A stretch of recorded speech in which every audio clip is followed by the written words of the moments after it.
There are 4 games on Saturday. Let's preview them. Let's look at streaming options. Let's look at injury updates. And let's hear from musical legend Michael Bolton. Thanks, Josh. It's Michael Bolton here, and it's time for another episode of the Locked On Fantasy Basketball Podcast. Let's get to it. Let's get to it, indeed. You are Locked On Fantasy, your daily NBA fantasy podcast. Part of the Locked On Podcast Network. Your team every day. Hello and welcome to the Locked On Fantasy Basketball Podcast brought to you by Basketball Monster. My name is Josh Lloyd, or it might be a soft J, Josh Lloyd. And I'm also the lead fantasy analyst at basketballmonster.com, and you can find me on Twitter, as always, at redrock_bball, on TikTok at redrock_bball, and on Instagram at Locked On Fantasy Basketball. Today's episode is brought to you by PrizePicks. Download the PrizePicks app. Use the code LOCKEDONNBA to win $50 instantly when you play your first $5 lineup. PrizePicks, run your game. Also, check out LockedOnDaily.com for the best newsletter on your favorite team. Go in there, subscribe to your favorite team, and get all the information from right across the land. Thumb up this one as well, double bang it. We are closing in on 80k subs on YouTube, and if you are here on YouTube, the eagle-eyed viewers may have noticed a slight change in the visual presentation. So thank you to those of you who did notice, and if you did notice it, you can drop a comment down below. It just, I got a new light. That's it. New light. Just changed the lighting setup. New light. Added a backlight in, and it does look very, very different, doesn't it? So yeah, I'm happy with how it looks, and it was really noticeable. So yeah, there you go. That's the difference. That's what I changed yesterday, and obviously you can still see it today. We're talking about Saturday's games. There is an early game in this one. We've got a 5:30 p.m. game. Weird early time, but we often get these ones on the weekend. Let me see, which one is that game? Not 5:30, sorry. 5 p.m. Eastern is the first game. It is the Spurs. So it's a Central, 4 p.m. Central. That's a weird time. Anyway, Jazz Spurs is that first game of the day, and that is the early one, and then we go through the regular schedule. And there's a gigantic gap in the middle of the day. We have 2 7:30 p.m. Eastern games, and then nothing until the Clippers host the Raptors, all the way down. At what time is that? That's 10:30. 10:30 Eastern. Wow, what a weird. That's another just weird scheduling day from the NBA. Let's take a look at these first 4 games. Some of these teams are playing on Friday, and then we back that into a Sunday with a lot of games. And there is only one team, and we'll talk about. I'll say it now. There's only one team that plays the back-to-back, and that is the Toronto Raptors, which is unfortunate because no one wants to watch the Raptors play.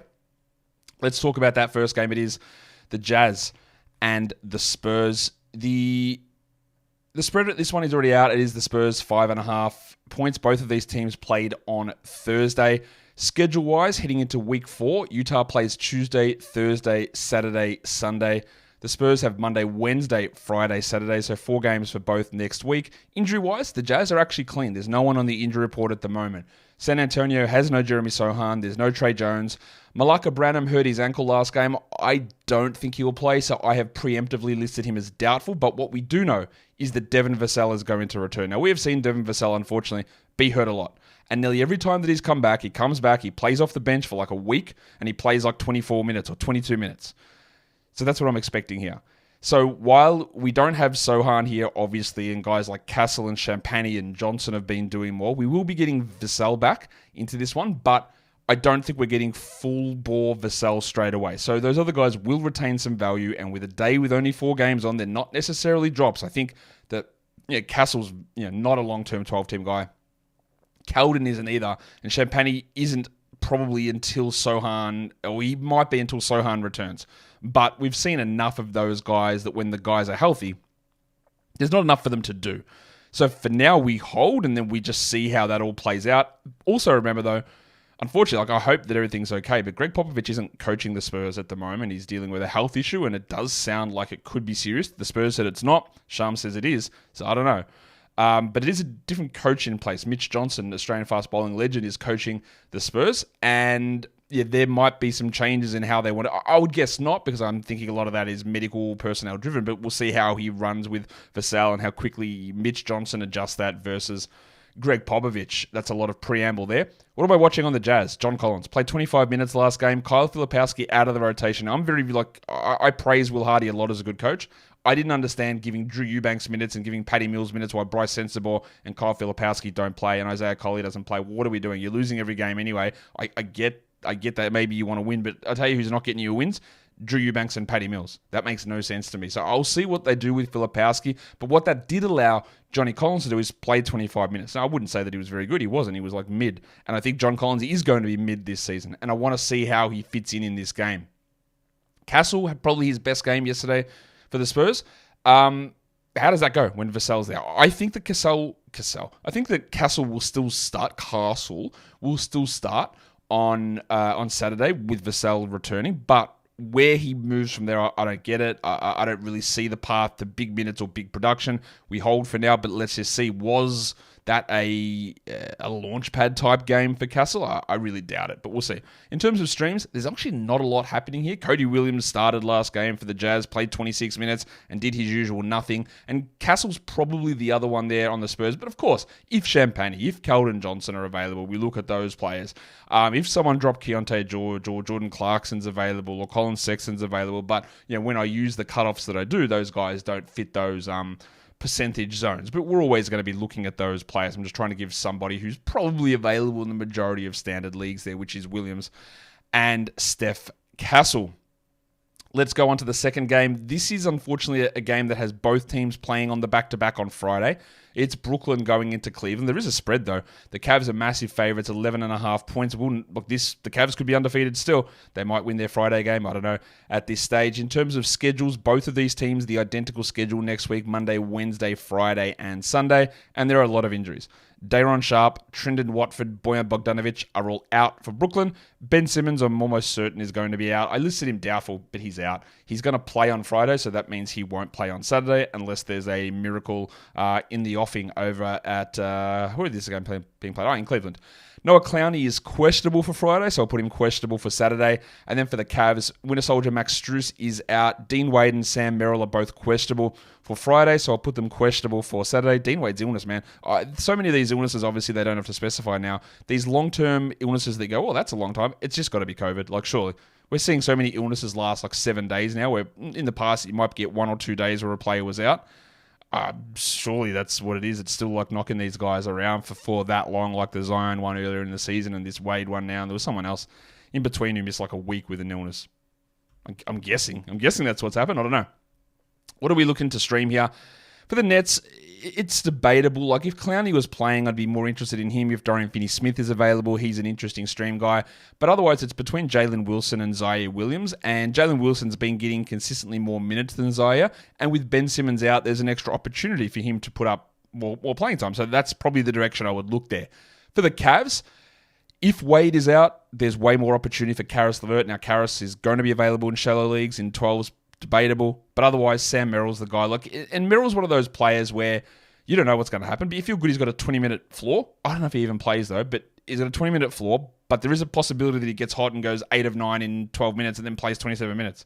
He's that sort of player. And I think a lot of the time when we're streaming, and I've talked about this, and I talk about it on the Sunday streaming show a lot, is depending on what you're looking to do, right? If you're in a situation where you're looking for more security to protect someone coming from behind, and really like secure a category, then you want someone with the safety of minutes and floor. If you are behind and you're trying to throw Hail Marys, then you want to be out there looking for who can pop off, who can hit 8 threes here, who can have a 20-point out-of-nowhere game. And that's a difference in streaming strategy. I think that, I don't know, I think it's a little bit underrepresented isn't the right term, but it doesn't really get talked about as a strategy all that often, to be honest. Today's episode is brought to you by PrizePicks. PrizePicks. They've done so many good things for the world of sports and in terms of interacting with sports, and it's the best place now to get your real money sports action. It has made daily fantasy sports accessible to all. You just pick more or less on at least 2 players to get a shot to win up to 100 times your cash. You can run your game all season long at PrizePicks, or on PrizePicks, in fact. PrizePicks is the best way to get that action in on sports in over 30 states, and that also includes California, Florida, Georgia, and Texas. It's the best place to get that real money sports action. Join over 10 million users and sign up today. And when you sign up today, you can get $50 instantly. When you play $5, you don't have to win that lineup to get the $50. You just play it and you get the $50 bonus. It is guaranteed. And PrizePicks also offers weekly promotions that can lead to big payouts like Taco Tuesday. Each Tuesday, PrizePicks discounts select player projections up to 25% to provide even more value for your lineup. So download the app today and use the code LOCKEDONNBA to get $50 instantly after you play your first $5 lineup. Download the app today and use the code LOCKEDONNBA to get $50 instantly after you play your first $5 lineup. PrizePicks, run your game.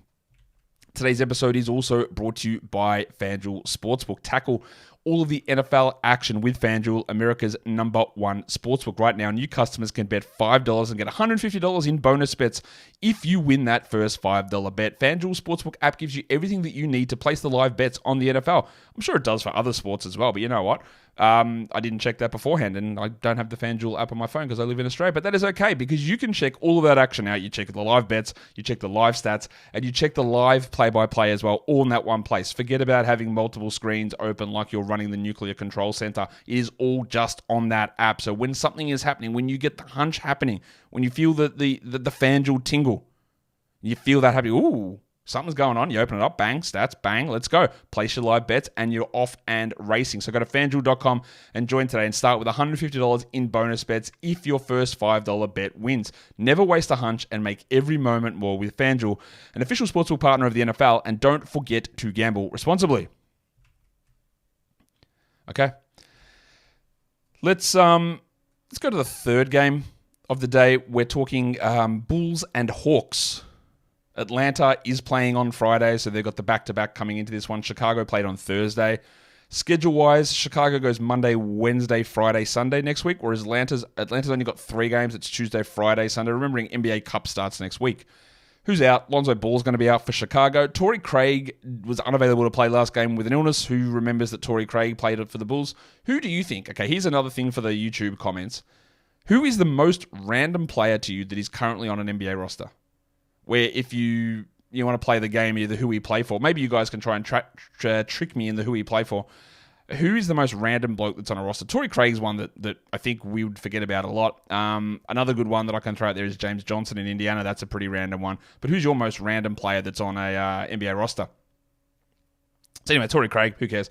Zach, I'm sure he does. I'm sure his family cares, and I don't want the man to be ill. But yeah, he's not going to impact us. The one we need to watch is Zach LaVine, because Zach has missed like 3 or 4 games in a row here with the groin issue. Wish they would just rule him out. Like, our general rule of thumb should be soft tissue injury, hamstring, groin, calf is technically soft tissue, but calf's a little bit trickier. You get these sort of things. It's a week. It's 2 weeks. But NBA teams are like, oh, we'll see. It's questionable, and it ends up being 10 days anyway. So that's where we're at with LaVine. And we just sit there playing the game-by-game thing. And I think I'm going to draw a line in the sand now and just be like, you hear this adductor strain, but then, okay, I say that, and then Giannis misses 3 days and 1 game. So maybe scrap that. Who knows? Is LaVine going to play? We'll leave it up to the gods of poor injury management and see whether he's out there. Because the last 2 games that he's missed 3 so far, LaVine, and Dosunmu has been great and then bad and bad. So he's obviously the option, but we don't know. On the Atlanta side, while we know who's out here, Bogdanovic, well, that's not true actually. Bogdanovic, Bufkin, Vic Krejci are all out. DeAndre Hunter is not playing again on Friday with his knee injury management. And let's be serious, Atlanta. He played 2 games. He's missed 2 weeks now. What kind of an injury management is that? You might want to give us something on it. I'll just go ahead and assume that Hunter's not playing on Saturday. But I don't know. I'm also going to go ahead and assume that Onyeka Okongwu won't play. And why is that? Because he sat the back-to-backs this season with his toe issue, and there seems to be an issue with that toe going back from last season. He was struggling to start the year as well, and he's already missed the back-to-backs, and maybe that's what's keeping the minutes low. I don't know. I just think Okongwu won't play. He's not on the injury report for Friday, so he'll play there, and I think that he won't play on Saturday. So what am I watching for? Well, of course, for the Bulls, I'm watching for my favorite player, Nikola Vucevic, and every time I bring up Vuce, my resolve in telling you that he's a sell high gets stronger, because every time I say it, there's always a gaggle of Vuce supporters that will jump in the comments. Just admit you're wrong. Vuce he might not be good in real life, Josh, but he's awesome in fantasy. You were so wrong on him. You continue to be wrong. He is going to continue to do this. And as soon as someone keeps saying that, you know they're not actually looking at what's happening. Because Vuce will not continue to do this. And they've got this weird idea in their head of what he was last season, where he wasn't a top 50 player. And you know how I value players. It is the -1 rankings. That's how I always do it and how I always reference players, because the majority of us play head-to-head. All right. His usage is down this season. It's not because DeRozan is left that he's good. It's nothing to do with that. His usage is down, is lower. What is happening is he is shooting like 10 percentage points better from 2, or maybe 8 from 2, and like 14 from 3. And he was at 96% from the line before last game where he missed both of them. That will just not hold. But the fact that people go, well, you just hate Vooch, and he's always been awesome, he's always underrated, but they don't look at the underlying parts of it, is why it is a very clear sell high. Let's see it. Let's see what happens. Maybe he proves me wrong and he's a 47% three-point shooter all season. Maybe he's a 63% two-point guy all season. Maybe. He's not, but let's see. It is going to crash, and it is going to crash hard at some point. So we just continue to watch what Vooch is doing. Stream guys, Patrick Williams actually played a lot of minutes last game and he had 3 steals in that one. He's just not someone I'm super interested in. I do think at some point Matas Buzelis will take over, but that's not happening right now. And then on the Hawks side of things, when you're looking for threes, Garrison Matthews is going to be an option. You could go to David Roddy, especially if my assumption is that DeAndre Hunter is out and even Okongwu is out. But Matthews is that guy, much like when we're talking Sam Merrill. There is pop-off ability there. He's not going to do much in those other categories, but there is that ability to get some points and to get some threes stuck in here. The last game of the day, it is the Raptors and the Clippers. This is the one that after those first 3 are done, you're going to be twiddling your fingers for a little bit, and then we wait for this one to come through. Raptors, Clippers. The Raptors are the only team with the back-to-back, so they play Saturday and Sunday, and then it is Tuesday, Friday, Saturday for them, whereas the Clippers have Monday, Wednesday, Friday, Sunday. Injury-wise, Barnesy's out. Scotty Barnes, Kelly Olynyk, Bruce Brown, they're all going to be out. I don't think that Jacoby Walter is going to play. He bruised his AC joint Thursday, was it? Or the last time they played, in Wednesday, I think it was. So I don't think he'll play. I have listed, scarily, Emmanuel Quickley as questionable. He's been doubtful every single game. He's not there. He's not closing on the record. The Hornets have got the 2 records. It's Mark Williams last year and it's Cody Martin the year before. And I think Martin might have even beaten Mark Williams' doubtful tag record the year before. It's close. But anyway, Quickley's not close there. He's not going to get it. The optimism is he returns this weekend for Quickley. So does he play Saturday and then sit Sunday because they got a back-to-back? Does he sit Saturday and play Sunday? I'm not sure, but I'm going to preemptively put him in with some lower minutes on Saturday. Garrett Temple missed the last game, and that's there's another random player. John Mobo left the last game early with a hip pointer. We'll see whether he's in or not. And then for the Clippers, Kawhi Leonard's going to be out, and I'm guessing that Mo Bamba's going to be out. We haven't seen or heard anything about Mo Bamba this season. For the Raptors, I want to see what is happening with Jakob Poltl, and partly because I wanted to say that he has gone back to the original Austrian-German spelling of his name. Originally, when he came into the league, it was Poeltl, but the actual spelling is the O with the umlaut. And no E. So that's how I'm going to be referring to Jakob Poltl now, is I'm going to chuck the old umlaut in there, because if that's what his name is, that's what his name is. And it's always a little bit weird that he didn't go with that original spelling, much like the Greg Popovich spelling of his name, where he changed it to make it easier to pronounce. Anyway, Jakob Poltl, not only did that to highlight the name change stuff, but also to highlight that he's playing a ton of minutes. Last season he played 26 minutes a night. Now he's getting 33.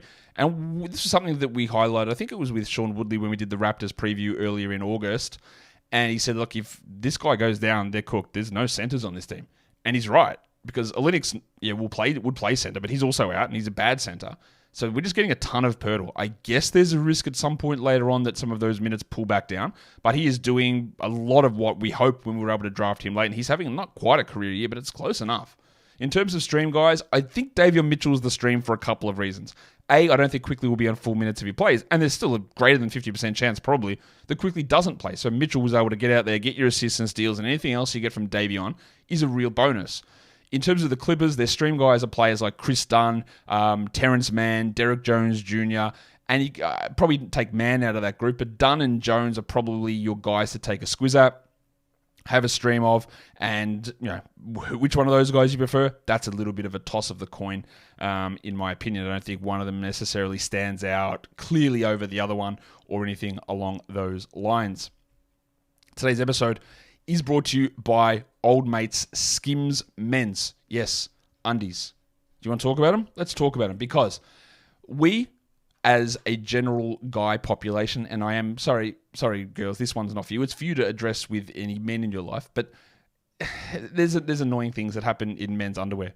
You get like the care isn't given when manufacturing a lot of this stuff, and we get the annoying pairs, and we just put up with it, and it's scratchy and itching and ill-fitting and whatever. But Skims men, it's different. It is comfort, and that is what you want. You're going to be wearing these things all day. You don't want to be constantly adjusting yourself. Why are guys always touching their junk? Because it's not feeling right. Because these are annoying us. Yeah, that's why.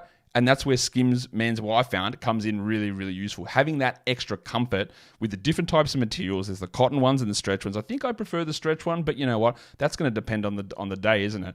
The different sizes, the 3 inches, the 5 inches, the boxer briefs, the boxers, the regular briefs, all the different sizes, all the different styles, all the different colors available at Skims men's as well. And when you find a comfy pair of undies, guys, you know what it is. You know how good it is, and you're always going to want to wear those pairs. So go and check out Skims Men's at skims.com and let them know that we sent you. When you place your order, in the survey, you select podcast, and then you select our show in the drop-down menu. And if you're looking for the perfect gifts for the whole family, Skims just launched their biggest holiday shop ever, which is also available at skims.com. Okay, so that's the 4 games done. Let's look at some streaming and schedule type plays now. We'll go, I said this already, but the back-to-back situation, it's one team, it's Toronto. So if you're looking to get a back-to-back in, you look at someone like a Davion Mitchell. You can look at Ochai Agbaji, just should be rostered everywhere. But if he's not, you grab him, because there is another possibility here that John Mobo is not going to play. You look at Jamal Shed if Emmanuel Quickley is out as well as another option there. But most of those Raptors players are rostered, and you're not getting, the only guy you might get back here is Quickley. And watching how that transpires, he's going to be really interesting to see how that impacts someone like Rowan Barrett, and how it impacts Dick, and we'll see how that changes the dynamics, I guess, the usage hierarchy. In terms of the chunks, so that's Saturday through to Wednesday, the next 5 days, there are 2 11-game days in there. I think it is, what is it? I think it might be Tuesday and Sunday as the 11-game days, or Tuesday or Sunday and Wednesday, which are borderline stream days. But these are the guys that I look at that are available in a lot of spots that have 3 games over the next 5 nights. And we've got Tamani Kamara, who I do not think will retain long-term 12-team league value, but that is okay, because for now, it's there, barely. But the 3 games in 5 nights makes it really useful. Tari Eason, yeah, you might say that he's rostered everywhere. He isn't. I don't know what they're going to do with the minutes. It's still a very uncertain situation in Houston, but Eason's a really strong option. And I'm going to throw in Nemesh Keita because of 2 things. I don't know if Jaylen Brown's going to return. I don't know if he's going to be back in this 5-day period. I know that Porzingis won't return. I also have real strong doubts that Luke Kornet is going to be available. So Kornet's dealing with a hamstring issue. So if Kornet's not available, and there's a chance that Jaylen Brown isn't there, well, that means that we're going to have to get more Nemesh Keita, and there's a back-to-back in there. So what happens when the Celtics play a back-to-back? Well, that means that Al Horford doesn't play. And if Al Horford doesn't play and Luke Kornet is not available, who's going to get 1 million minutes here? Nemesh Keita. That's Tuesday, Wednesday next week. They play also on Sunday, and you'll probably have no Kornet. You might have no Jaylen Brown, and then you get the back-to-back. Interesting. Keyshawn George is another one there. I don't expect Kyle Kuzma to return. He's been very, very good in his minutes, and I think that's a solid enough add. Same with Bub Carrington. I think both guys should sit on 12-team rosters for now. And the other one's Malik Monk. I know it's annoying. The minutes are down, but that 3-game in 5-night run makes him useful. I've sort of moved off him being a must-roster player just with how Michael Brown is handling those rotations. And by handling, I mean he is annoying. Let's take a look at more streaming stuff, but more specifically onto Saturday's games.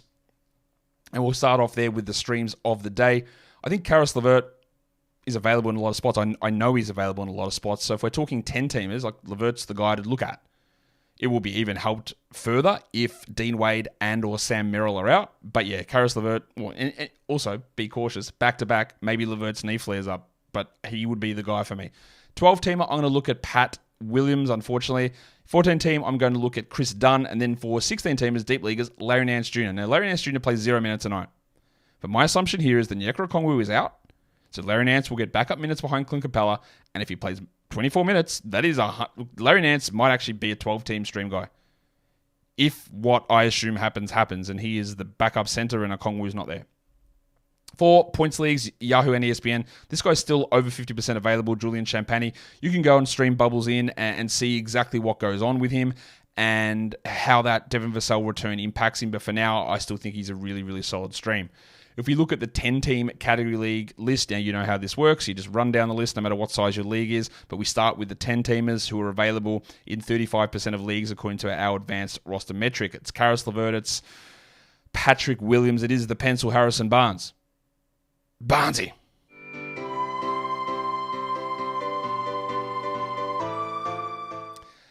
Chris Dunn, Geordie, Man on the Street, Clarkson, and Derek Jones Jr.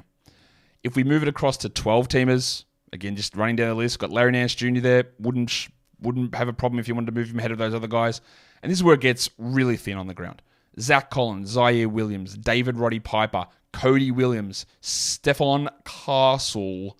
But yeah, that's another one. We just don't know what's going to happen with Castle because of the Vassell return. And then into deeper leagues, there's a couple of Clippers guys we're taking a look at here. Amir Coffey, Nico Batum, Garrison Matthews with 1T, Kevin Porter Jr., Terrence Mann. That's a lot of Clippers, man. And Blake Wesley, mainly because Wesley, he cooked last game, and I don't think there's anything long-term really with that. But I think the Malacca might be out, Branham. So that does give an opportunity, and Trey Jones still it gives Wesley an opportunity to at least get some minutes.